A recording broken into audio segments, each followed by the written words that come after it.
Your man again say, as in you know, welcome back to my channel. If you're a returning subscriber, we talk about Igbo spirituality, Igbo culture, Igbo customs.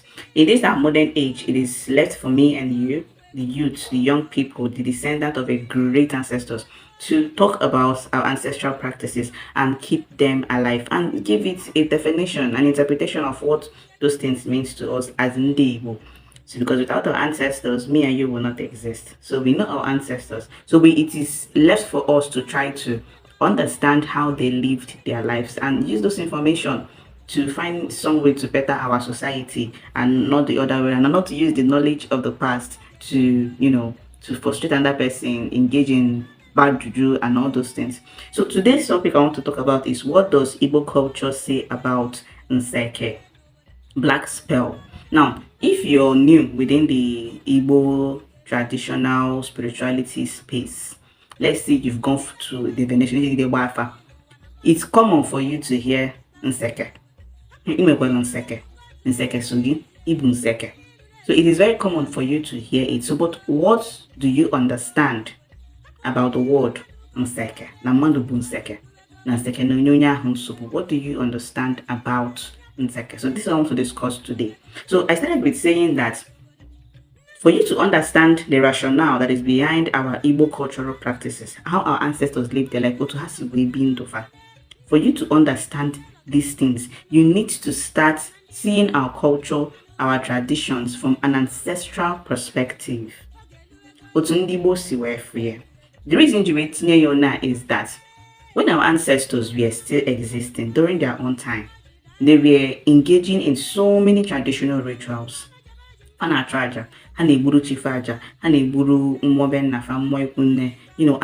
they had this ancestral spiritual system that they were participating in. They were not having issues with it. Their society was growing, because we know that the hallmark of every society that is, evolving, that is not primitive, is that the society has art. In our society, we have art. We can be able to sculpt things. We have blacksmiths, we have artists, we even have women who we are engaging in drawing of the uli. So we had all these things. So our society was not primitive in the sense that we were just docile and sitting down and waiting for somebody to come and tell us how to live. We were already, developing, studying, researching. For instance, look at the palm tree. Look at different kinds of raw materials that our ancestors were able to get from the palm tree. They were able to get oil extracts. They will even be able to even produce their own pomade or darken. They even produce some sort of an anti-poison using manojuku. They even produce palm wine, and a natural alcohol beverage. So if you look at instances like this, you understand that our ancestors were studying and researching. They were studying nature, and they were researching what it is that nature has to offer, because that was, their own state of awareness as at that point. Therefore, without our interaction with our colonialists and the missionary, we would have been continuously evolving on our own pace. Because some of our Ndibo, we believe that without the Europeans, our ancestors would have just been in one kind of local village, and they're not even trying to adjust it. Oh, your ancestors were committing human sacrifices and all those things. Now, I'm not trying to make an argument on it, but at the same time, our colonialists were also butchering themselves. They had wars they were fighting, they were involving in slave trade. Because tell me a civilized society that is going to feel it is okay to demonize a certain group of people, use them for labor, maltreat them, and do anything they want to do to them. It's not a hallmark of civilization. But we were colonized and we were treated badly. Look at the instances of Iva Valley. What happened to the miners? So it is clear to tell you that even though they came with their own inventions that made us to look like, oh, these people are wonderful, they have all these inventions, so we should not abandon our own, they also had issues. And every society has issues and problems that they are supposed to deal with and solve on their own. So peradventure, or perhaps our ancestors engaged in human sacrifice like they claimed, we would have also evolved out of it. The same way they evolved from fighting amongst themselves for territory, for food, and keeping people as slaves and all those things. The same way we would have also evolved out of it, as if it's happened the way they were trying to categorize it. But nonetheless, black spell, Nseke, very humble. Now Nseke, basically, Basically, Nseke is negative misfortunes that manifest in the life of an individual. Negative misfortunes that manifest. Your life is just going haywire. It is there. It is not working out the way you want it to work out. You can have all the education, all the information that you have, but they say only Nseke. Nseke just means tragedies, misfortunes, negativities that are manifesting in your life. Now, it could be a direct action of you, the individual. And the reason why you're having issues with this Nseke, according to our cosmology, it could be because of your direct action or your indirect action. And your direct action, for instance, is promiscuity. Probably you womanize that today you cannot sleep a night without having how many women or engaging in, you're not sexually disciplined. You're a very promiscuous individual. Now, this is one way whereby you're going to attract this negative energy that we refer to as Nseke. So the direct actions includes promiscuity, lack of sexual indiscipline, abortion, murder, injustice, and other circumstances. Now, when I talk about direct, this means the actions that you took that led to you getting involved with Nseke. It could even be a situation whereby you were at the wrong place and at the wrong time. Because our ancestors, we in our spirituality, we believe that you could be an, let's say, if you can go to a burial, and at that burial, you can attract this energy to yourself.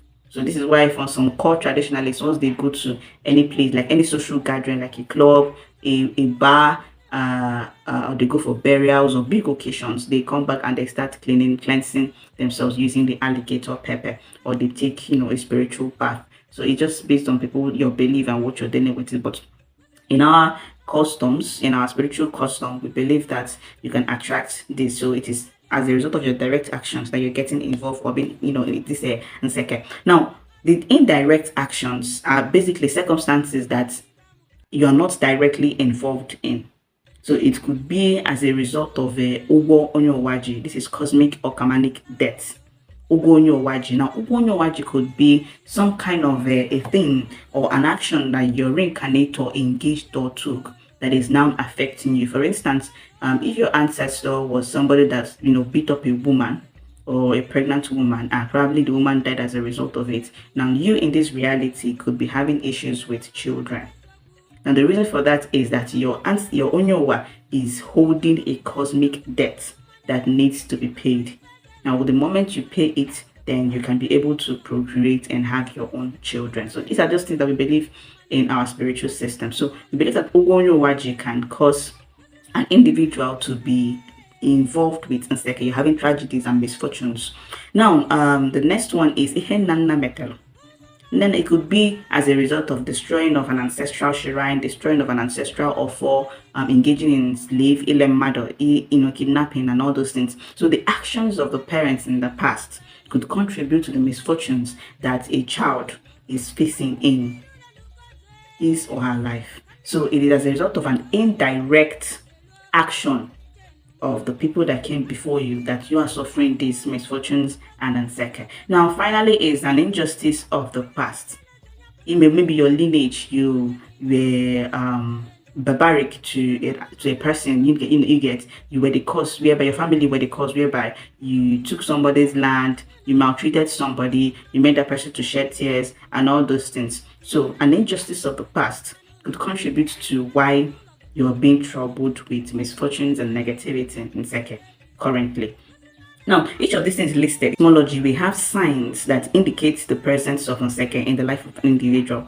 And the first one is what we refer to as near success syndrome. Megate is as if that you're getting a breakthrough, your life is about to be beautiful. All of a sudden, you go back to square one. So near success syndrome, it keeps repeating, You get this year, you're hustling, you're trying your best, and you're at the point whereby you know that probably if you have this business deal, you're not going to go back and fall beyond poverty line again, and something somewhere, something utterly meaningless that is not even a for will just happen, and all of a sudden you're seeing yourself, going down the rabbit hole, down the poverty line, and it keeps reoccurring. It's a reoccurring thing in your life. It's not a one-off situation. It keeps happening to you at each point whereby you feel like, oh yes, I've gotten to this point, something would push you down. So will say that, oh, that the cause of this thing is in second. Now we could talk about child or child gender mortality. Probably in your family, in your lineage, it is just women, women, women, or just boys, boys, boys, boys. Or let's say amwa, it's an indication of Nseke. Now we could have shortened lifespan. When you come to a lineage, probably it is the death of all the fathers, whether maybe even a young man gets married, has a children, and the next thing the man will die off. And in a family and we're looking, there is no elderly person in that family. It's an indication that almost something is wrong. And finally, we have tragedies in different aspects of a person's life. So all these things are signs and indications of Nseke. And the problem that this problem here does not exist without a solution. That's what our ancestors were known for. They would always find a solution. They will tell you, oh, this thing is happening to you in your life, that there's a solution. They will try to understand why that thing is happening. And from understanding why that thing is happening, they can now be able to provide the right solutions to be able to deal with it. And they always use the guidance of a renowned dibia who is going to divine for them, and they are able to know, okay, this is why this thing is happening, and they'll solve that particular problem. Now, if the cause of the problem is as a result of your direct action, the debate is going to cancel you to stop engaging in some activity. Probably one, you womanizer. The debate will cancel you to stop, look for a person that is just you and me. And if you guys, both you and your partner, you're okay with polygamy, you have multiple women instead of just going outside and just sleeping around and all those things. So the debate is going to counsel you to stop womanizing, stop drunkenness, stop excessive sharing of their personal life, stop doing this and stop doing that. When the thing is, the second tragedies you're experiencing in your life is as a result of your own personal making. So the debate is going to give you this counsel as a way of trying to make you to avoid getting involved with these black spells and second. Now, if the cause of the problems you're having is as a result of what your ancestors did, it is going to be revealed through divination. And first of all, they'll ask you to perform the traditional rite of Ekboalo. The reason why they'll ask you to do it is for you to cleanse and appease the land, and also appease the essence of that individual that you offended. So you're going to be asked to perform. Now, if the result of your problem is because of what your avatar, your cosmic avatar, this is where they will now recommend the traditional ritual of Ekboalo Onyowa as a way of setting the record straight and appeasing the essence or the land of the people that are the essence that you physically offended in your previous reincarnation. And afterwards, you're done with these rituals now. Cosmologically, you believe that an individual's life is going to be strengthened, and if you're having near success syndromes, you're going to be able to achieve your dreams and not go back and fall back beyond poverty lines again. So this is what our ancestors understood. So this is what Igbo culture says about Nseke, black spells. So if you like my teachings, I would like you to subscribe and also comment and also share my video to other people. You can also join me on Ordinary Igbo on Facebook and on my Instagrams as well. So until next time, I hope to see you, to return back to this channel to learn more about Ordinary Igbo spirituality, customs and traditions. So until next time, like I say.